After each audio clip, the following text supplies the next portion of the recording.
الله نحمده ونستعينه ونستغفره ونعوذ بالله من شرور أنفسنا ومن سيئات أعمالنا من يهده الله فهو مهتد ومن يضلل له فلا نجد له وليا مرشدا أشهد أن لا إله إلا الله وحده لا شريك له وأشهد أن محمدا عبده ورسوله اللهم صل وسلم وبارك على سيدنا محمد وعلى آله وأصحابه ومن تبعهم بإحسان إلى يوم الدين اللهم ارزقنا فهم نبينا وحفظ المرسلين وإلهام الملائكة المقربين برحمتك يا أرحم الراحمين إني ذاهب إلى ربي سيهدين إني ذاهب إلى ربي سيهدين.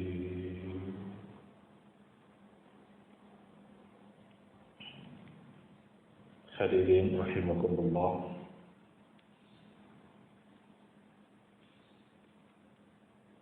kalau Al-Quran menegaskan Allah itu sangat dekat min hablil warid, Allah itu sangat dekat, bahkan lebih dekat dari urat leher kita.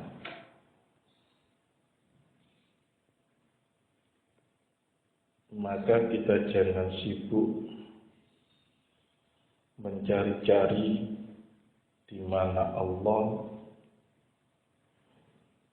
dan jangan kita lelah menunggu-nunggu kapan ketemu Allah. Kalau Allah lebih dekat daripada urat leher kita, maka kita tidak usah dilelahkan oleh melakukan segala sesuatu untuk menempuh ketemu Allah. Kebaikan apapun yang kita kerjakan, tapi kita merasa tidak diawasi Allah karena dekat, kita merasa masih perlu ketemu Allah padahal sedang ketemu, kita merasa suatu saat pasti ketemu Allah, padahal Allah lebih dekat daripada bayangan. Oleh karena itu, kalau Allah itu dekat, maka apapun pekerjaan kita, gunakan menjadi pintu maghfirah kita. Kita menghadap sapu, jangan menunggu zikir untuk ketemu Allah. Karena Allah lebih dekat daripada pekerjaan kita. Maka ketika kita megang sapu, jadikan itu pintu maghfirah, jadikan itu pintu ma'rifah.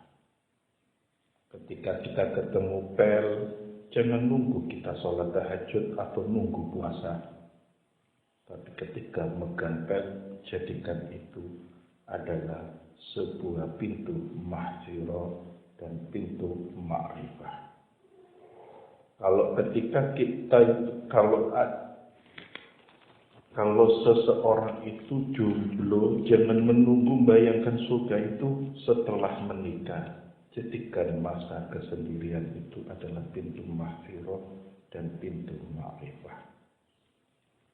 Jangan mengharapkan, jangan membayangkan pekerjaan yang lebih baik atau waktu yang lebih utama, karena rahasia di balik pernyataan Allah yang lebih dekat daripada urat leher, saat inilah kita sedang bersama Allah. Maka lakukan, gunakan, yakini kalau saat ini bersama Allah. Kalau detik bersama Allah kita abaikan. Kalau detik rahmatnya Allah kita sepelekan. Kalau detik kemurahan Allah sekian banyak kita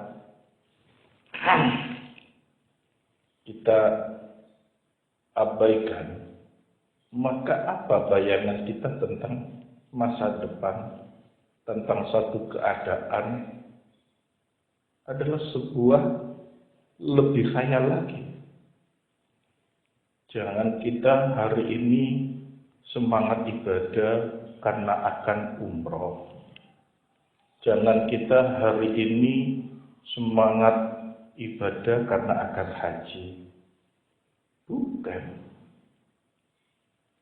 Kalau hari ini kita sungguh-sungguh kepada Allah, kalau kita berhadapan hidup ini setiap saat ini menjadi pintu mahfirah dan ma'rifah, maka ketika pada saat kita haji dan umroh, pada saat kita sakratul maut, pada saat kita berumah tangga, pada saat kita dipegangi amanah, kita sudah tahu apa kenikmatan bersama Allah. Kalau kita setiap saat harus berjumpa dengan orang tua, maka orang tua adalah pintu surga, pintu mahfirah, pintu ma'rifah. Kalau setiap hari kita ketemu anak, maka anak kita adalah pintu surga, pintu mahfirah, pintu ma'rifah. Ketemu suami, ketemu istri, ketemu tetangga, ketemu murid, ketemu guru, ketemu masjid, ketemu rumah, maka semua yang kita temui itu adalah biji tasbih di mana setiap bulatannya kita pegang, kita lalui dengan menyebut asma Allah menuju pintu mahfirah, pintu ma'rifah, pintu surga. Maka langkah-langkah kehidupan sehari-hari itulah yang harus kita ilmui setinggi sebanyak mungkin. Jangan kita berilmu yang kita tidak pernah menjalaninya. Kita hidup di Indonesia, kita hidup dengan kesibukan masing-masing, bayangin kena virus corona. Lah untuk apa? Kita ketakutan melakukan banyak hal, takut virus corona. Sementara yang menggerogoti iman, yaitu kemunafikan, kesyirikan, kemaksiatan, ketamakan, kesombongan, kita biarkan. Kita takut sesuatu yang belum terjadi. Artinya kita tidak menganggap keberadaan Allah, ancaman Allah, peringatan Allah yang setiap detik bisa menghabisi kita, bisa melumat kita, bahkan bisa memasukkan kita dalam ampunan Allah, kita abaikan. Setiap detik yang kita jalani mengandung peringatan maupun keimanan, mengandung makrifah atau mengandung ancaman Allah. Itu kita abaikan, kita membayangkan sesuatu yang tidak ada korelasinya pada detik-detik ini. Saya ulangi, kalau Allah itu dekat, maka setiap yang kita jalani itu jangan luput dari tiga pintu, pintu ampunan Allah, pintu surganya Allah, pintu ma'rifatullah. Dan ini yang harus ditekuni. Jangan kita mencari-cari ilmu yang tidak ada korelasinya, nggak ada hubungannya. Hari ini yang kita temui adalah orang tua kita. Kenapa kita mengkaji, mendalami ilmu-ilmu yang membuat kita sibuk sehingga mengabaikan kedua orang tua kita? Padahal sudah jelas itu adalah ayat-ayat Allah yang harus kita baca. Padahal itu jelas ayat-ayat Allah yang harus kita hafalkan. Padahal itu jelas ayat-ayat Allah yang harus benar kita membacanya. Lalu kenapa kita membaca, memikirkan segala sesuatu yang tidak kita alami? Inilah yang dimaksudkan memahami Al-Quran dan mengamalkannya.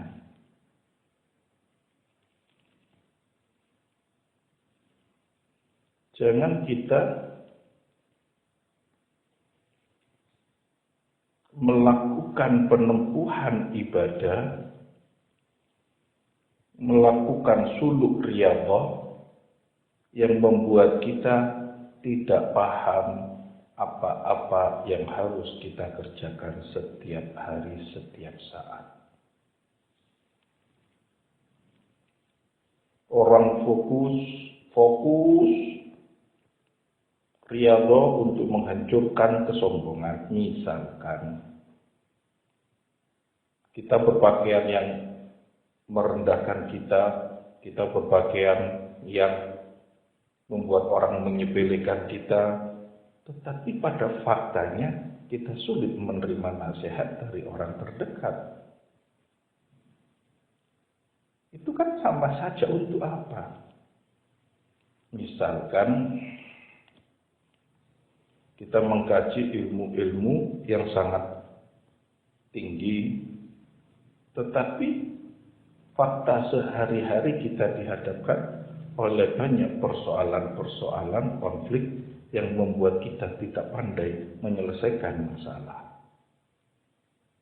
Kesimpulannya, kalau kita mau belajar, belajarlah membuat kita tersenyum setiap saat. Kajilah Al-Quran dan Sunnah untuk membuat kita ridha pada setiap waktu yang kita jalani dalam kehidupan ini. Bagaimana caranya kita tersenyum ketika kita sendiri?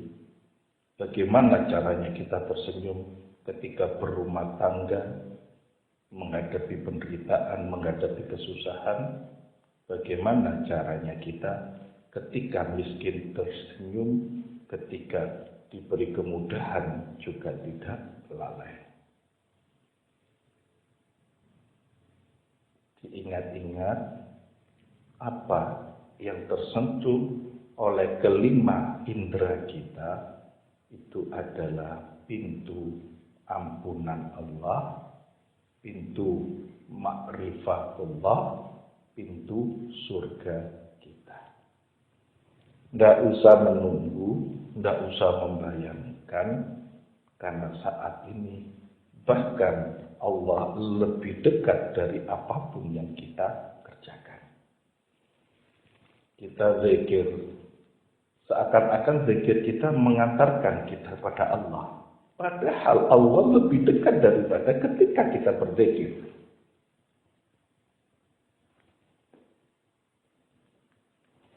Kita berzikir, seakan-akan dengan zikir kita diantarkan kepada Allah. Padahal Allah lebih dekat daripada laku kita. Allah mendahului kita.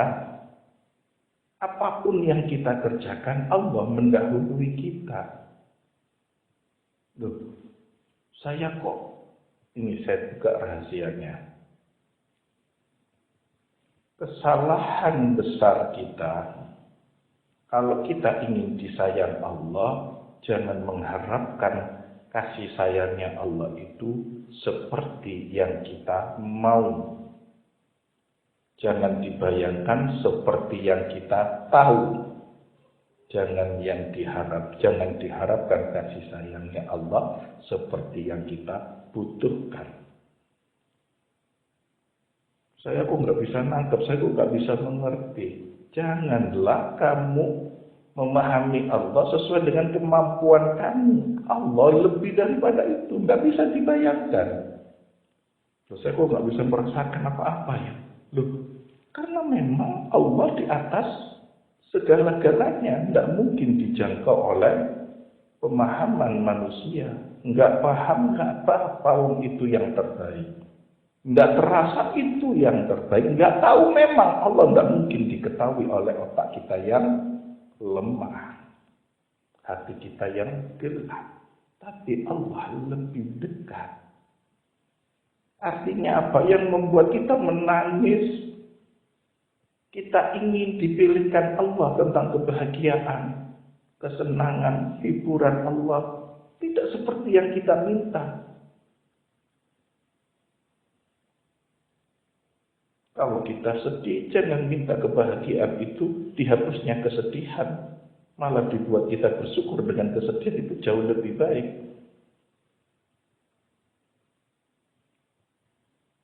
Misalkan, apa jomblo itu lebih baik daripada menikah? Tidak selamanya. Kalau kita sedih karena penderitaan kita, jangan mengharap pertolongan Allah itu kita disegerakan untuk menikah. Tapi disegerakan untuk ditolong dengan caranya Allah.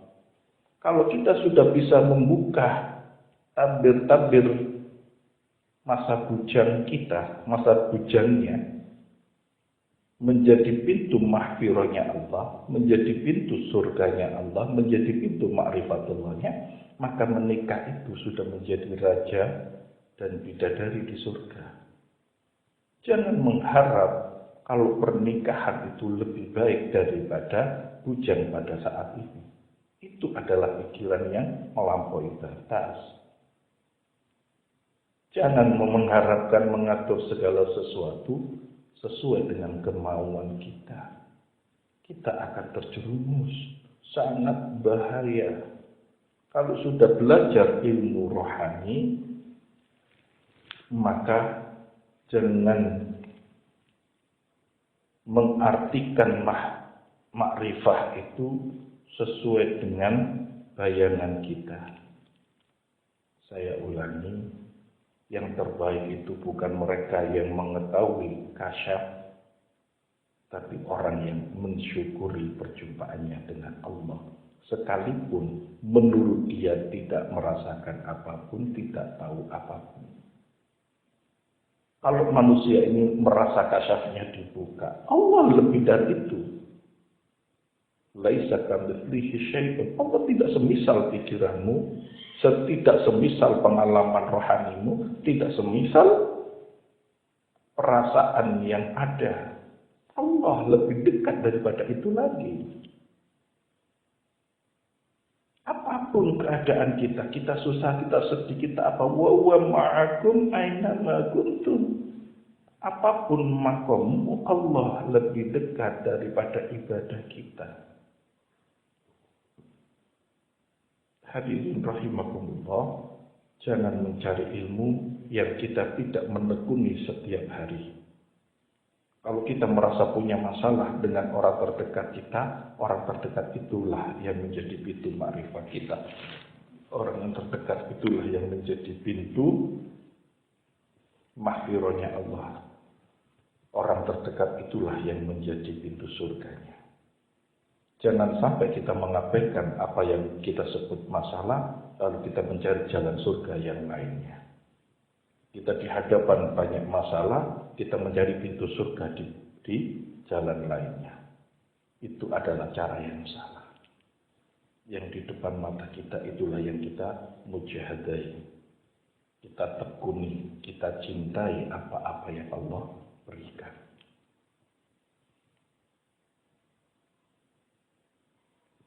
Tidak usah dibayangkan kalau menuju ma'rifatullah itu seperti teman-teman kita, guru-guru kita, tidak.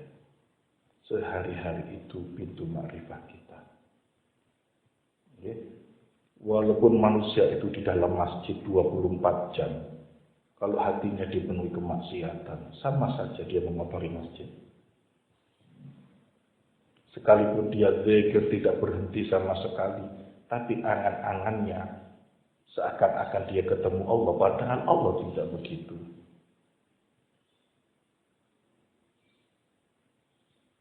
Kembali lagi, sayangi kenyataan ini. Sayangi waktu-waktu kita. Waktu-waktu yang kita jalani itu sayangi. Setinggi apapun ilmu manusia, hisabnya itu ada pada waktu-waktu yang kita lalui. Apakah kita menghargai Allah dalam setiap waktu itu, Atau justru kita mengabaikan Allah dengan alasan Allah lagi? Maksudnya gimana? Aku zikir, gak ketemu Allah, kok gak merasakan apa-apa. Itu tidak menghargai Allah namanya. Allah dibayangkan dengan kemauannya sendiri. Bersyukurlah kalau kita dalam ketaatan, kita tidak dalam kemaksiatan. Bersyukurlah itu Allah ada dalam diri kita. Tidak usah meratapi kenyataan. Tidak ada yang tahu siapa yang lebih dekat di antara kita. Yang lebih dekat dengan Allah. Tidak ada yang tahu. Mereka yang muluk-muluk bicara rohani, belum tentu dia yang terdekat di hadapan Allah.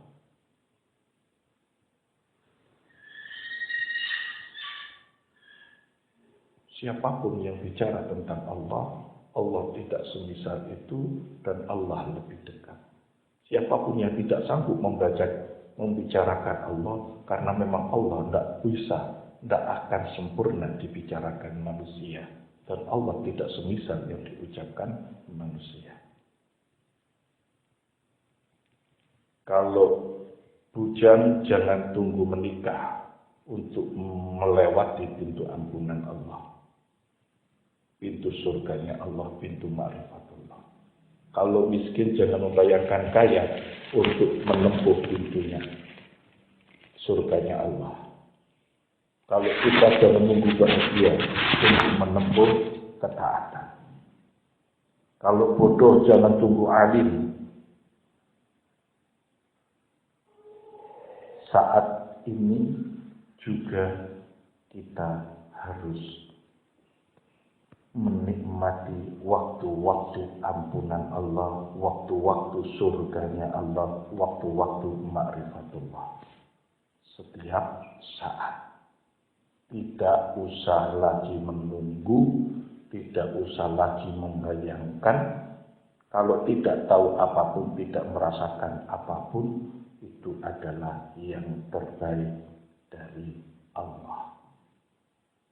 Selamat berbahagia, selamat menempuh hidup baru bersama Allah yang tidak pernah terpisahkan lagi.